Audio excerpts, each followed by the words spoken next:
Good morning everyone. Welcome to TSN the School. Myself Swati Mahavar. Today we start history of class 10th. We start with chapter number 3, the making of a global world.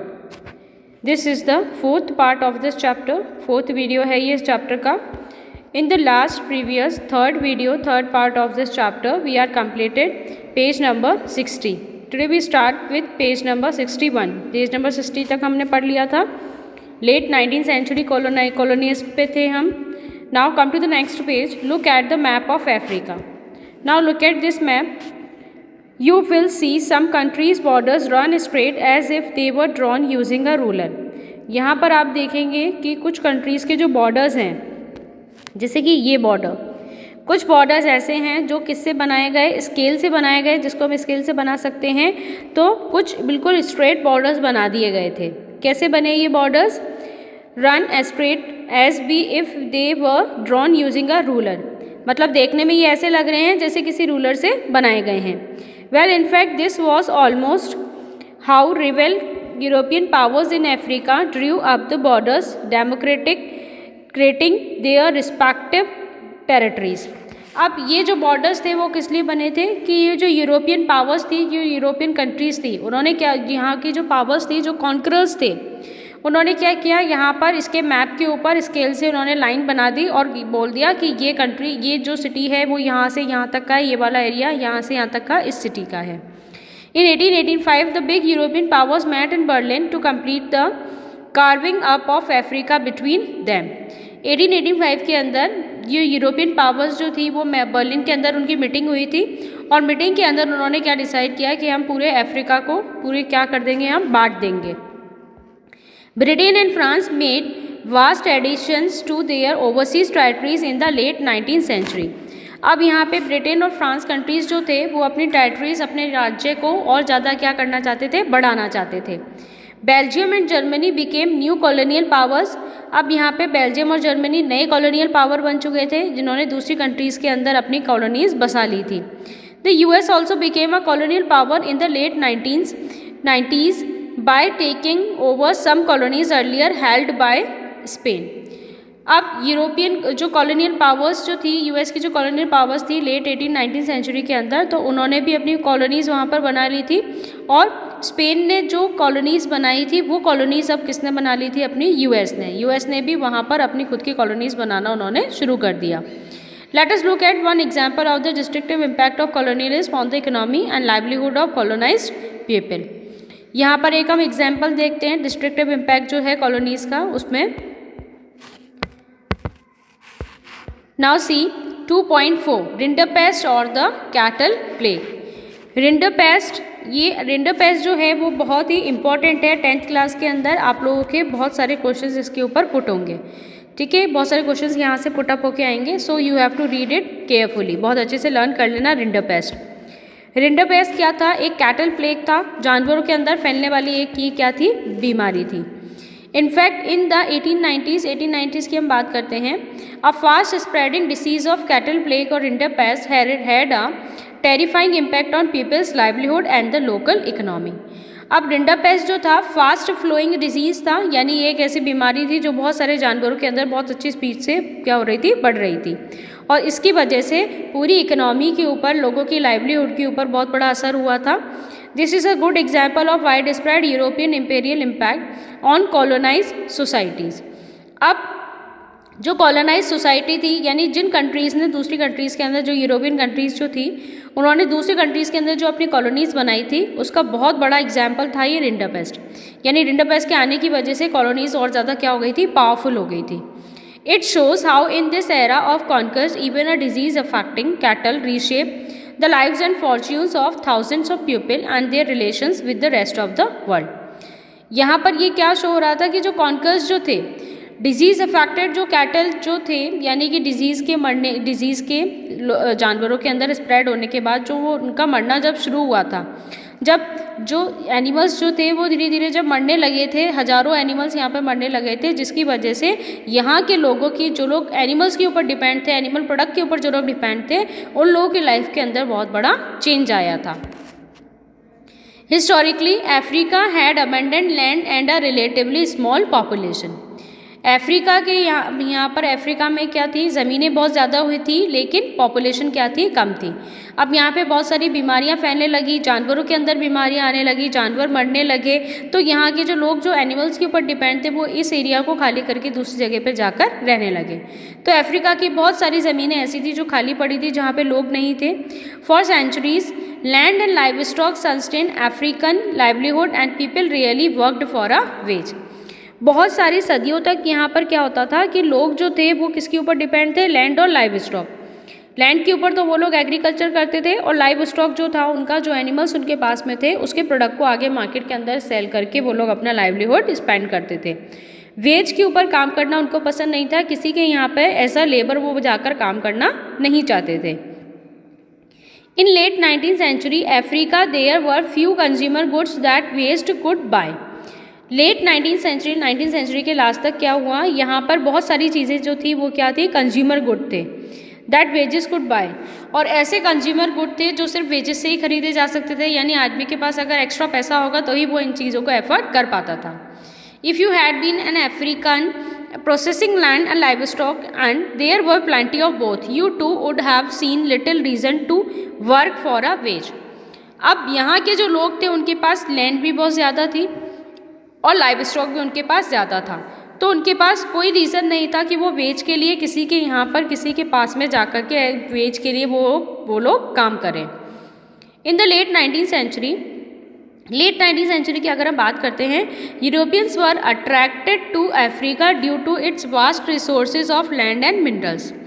अब जो Europeans थे वो किसकी तरफ attract हुए, Africa की तरफ, कि वहाँ पर रिसोर्सेज क्या हैं, ज़्यादा हैं। जैसे मैंने अभी आप लोगों को बताया कि वहाँ पर अफ्रीका के अंदर क्या था, लैंड एरिया बहुत ज़्यादा था, लाइव स्टॉक बहुत ज़्यादा था, रिसोर्सेज बहुत ज़्यादा थे, मिनरल्स बहुत ज़्यादा थे। तो यूरोपियंस वहाँ पर अफेक्ट हुए, वो चाहते थे कि वहाँ पर वो लोग जा कर के रहने लग जाएँ। Europeans came to Africa hoping to establish plantations and mines to produce crops and minerals for export to Europe। Europeans वहाँ पर अफ्रीका से आए, वहाँ पर जो लोग वहाँ पर इस्टेब्लिश करना चाहते थे, अपना प्लांटेशन बनाना चाहते थे, यानी कि यूरोपियंस क्या चाहते थे कि वहाँ पर जाकर के वो प्लांटेशन क्रॉपिंग करें। Mines to produce crops and minerals for export to Europe. और वो क्या चाहते थे कि जहाँ पर उनको रिसोर्सेज, यानी कि अफ्रीका के अंदर जहाँ पर उनको रिसोर्सेज मिलते थे जिस जगह पे, वहाँ पर जाके वो अपनी इंडस्ट्रीज़ बनाएं, इंडस्ट्रीज़ में प्रोडक्शन करें और प्रोडक्शन करने के बाद में उस प्रोडक्ट को कहाँ भेज दें, यूरोप के अंदर भेज दें। But there was an unexpected problem और shortage of labour willing to work for wages. लेकिन यहाँ पर उनके सामने मेन प्रॉब्लम क्या था कि लेबर की यहाँ पे क्या थी, कमी थी। क्यों कमी थी? क्योंकि यहाँ की जो लेबर थी, यहाँ के जो लोग थे वो वेजेस पे काम करना ही नहीं चाहते थे। वो नहीं चाहते थे कि किसी के पास में जाकर के वो वेज रेट के लिए काम करें। Now employers used many methods to recruit and retain labour. जो एम्प्लॉयर्स थे उन्होंने बहुत सारे जो काम देना चाहते थे, जो लोगों को काम देना चाहते थे, उन लोगों ने बहुत सारे मेथड यूज़ करे, बहुत सारे उन्होंने गलत तरीके यूज़ करे ताकि वो लोग वहाँ पर लेबर को काम पे लगा सकें। Heavy taxes were imposed which could be paid only by working for wages. Heavy taxes उन्होंने लगा दिए इंपोर्ट के ऊपर कि यहाँ से लोग ना, बाहर से कोई प्रोडक्ट यहाँ पर नहीं मंगाया जा सके और फोर्सफुली वहाँ के लोगों को एज अ वेज रेट के लिए वहाँ पर आकर उनके पास में आकर के काम करना पड़े। प्लांटेशन एंड माइंस, प्लांटेशन और माइंस के ऊपर उन्होंने क्या, प्लांटेशन और माइंस के लिए जो वेजेस की उनको ज़रूरत थी, लेबर की उनको ज़रूरत थी, उस लेबर को बुलाने के लिए उन्होंने क्या करा, हैवी टैक्सेस लगा दिए उनके ऊपर कि आप टैक्स भरो, अगर आप टैक्स नहीं भर सकते हो तो हमारे इंडस्ट्रीज़ के माइंस के अंदर आकर के आप काम करो। Inheritance laws were change so that peasants were displaced from land. Inheritance laws जो थे, इनहेरिटेंस लॉज क्या होते हैं, जैसे कि फादर की जो लैंड होती है, जैसे उसके 4 सन हैं तो इन चारों सन के अंदर इक्वली डिस्ट्रीब्यूट की जाएगी। तो ये जो लॉ था वो उन्होंने क्या कर दिया, हटा दिया। उन्होंने इस लॉ को ही चेंज कर दिया यूरोपियंस ने। Only one member of a family was allowed to inherit land, as a result of which the others were pushed into the labor market। अब उन्होंने एक नया रूल निकाल दिया कि सिर्फ एक पर्सन, घर का सिर्फ एक ही आदमी ऐसा होगा जिसको ज़मीन के अंदर से हक मिलेगा, जो फादर की जो लैंड होगी उसमें से उसको पार्टिसिपेशन मिलेगा। बाकी सब लोग क्या करेंगे, एज अ लेबर दूसरी जो उनकी जो माइंस हैं, जो प्रोडक्शन एरिया है, वहाँ पर जा कर के वो लोग काम करेंगे। Mine workers were also confined in compound and not allowed to move about freely. Mine workers को यहाँ पर बंद कर दिया गया और उनको बाहर खुला घूमने के लिए बिल्कुल रेस्ट्रिक्ट कर दिया गया कि आप बाहर नहीं आएंगे, उनको बंद कर दिया गया गोडाउन्स वगैरह के अंदर, कंपाउंड्स के अंदर। उसके बाद आया रिंडरपेस्ट, अ डिवेस्टेटिंग कैटल डिजीज़। एक डिवेस्टेटिंग बहुत ही खतरनाक जो बीमारी आई थी कैटल की, वो क्या था? Rinderpest. Rinderpest arrived in Africa in the late 1880s। Late 1880s के अंदर रिंडरपेस्ट जो था अफ्रीका के अंदर आया। कब आया था रिंडरपेस्ट? 1880s के अंदर। कहाँ आया था? अफ्रीका के अंदर।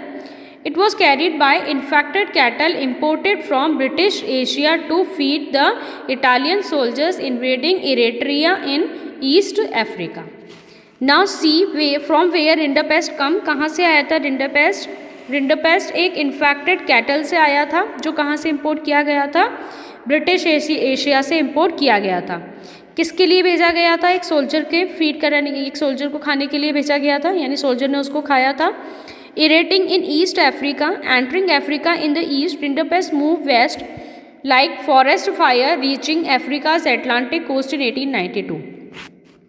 अब ये जो बीमारी थी धीरे धीरे फैलती फैलती आग की तरह, जैसे जंगलों में आग लगती है ना, उसकी तरह फैलती गई और पूरे अफ्रीका के अटलांटिक कोस्ट के अंदर वो पूरी जो बीमारी थी वो स्प्रेड हो गई। इट रीच द केप, और 5 सालों के अंदर वो कहाँ पर आ गई? केप के अंदर आ गई। अफ्रीका जो सदर्न मोस्ट टिप है वहाँ पर आ गई।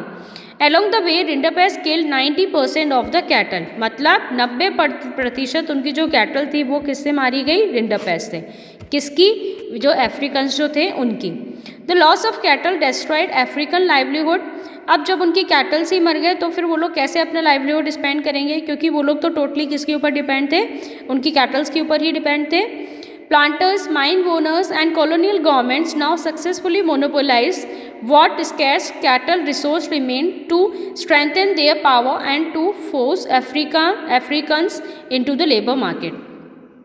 अब जो प्लांटर्स थे, जो माइन ओनर्स थे, जो कॉलोनियल गवर्नमेंट थी, उन्होंने क्या किया? जो जितना 10% जो कैटल बचा था उस 10% कैटल को उन्होंने फोर्सफुली अपने पास ले लिया, अपने अंडर में ले लिया, और उसके बाद में उन्होंने उन लोगों जो लोग थे जिनकी खुद की कैटल्स थी, जिनके मर गए थे और जिनके गवर्नमेंट ने ले लिए थे, तो उनको फोर्सफुली प्रेशराइज किया गया कि वो लोग वहाँ पर उनकी माइंस के अंदर, उनके इंडस्ट्रीज़ के अंदर जा कर के फॉर वेज के लिए वहाँ पर काम कर सके, एज अ लेबर वहाँ पर काम कर सके। Control over the scarce resource of cattle enabled European colonizers to conquer and subdue Africa.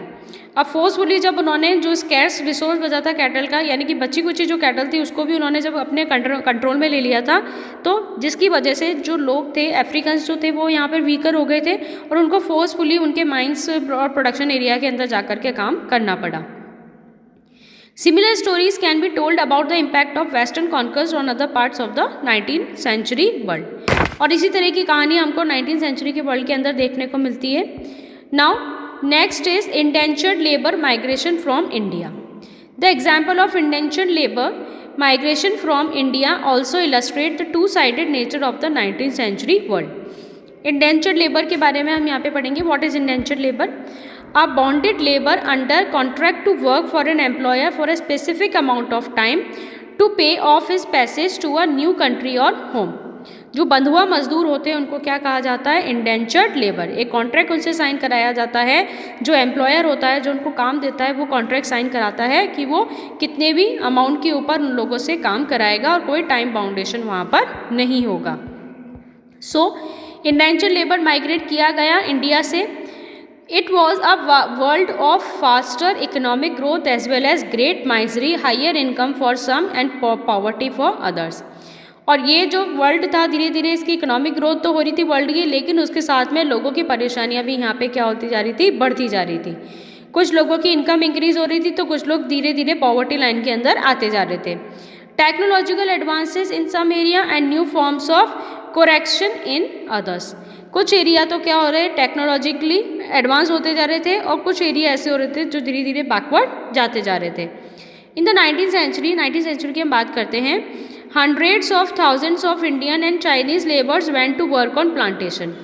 हजारों जो लोग थे, इंडियंस जो थे, वो Chinese labourers went to work on plantation mines and in road and railway construction project around the world. ठीक है। Indian और चाइनीज़ लेबर, हजारों इंडियन और चाइनीज़ लेबर्स को प्लांटेशन के अंदर काम पे लगा दिया गया।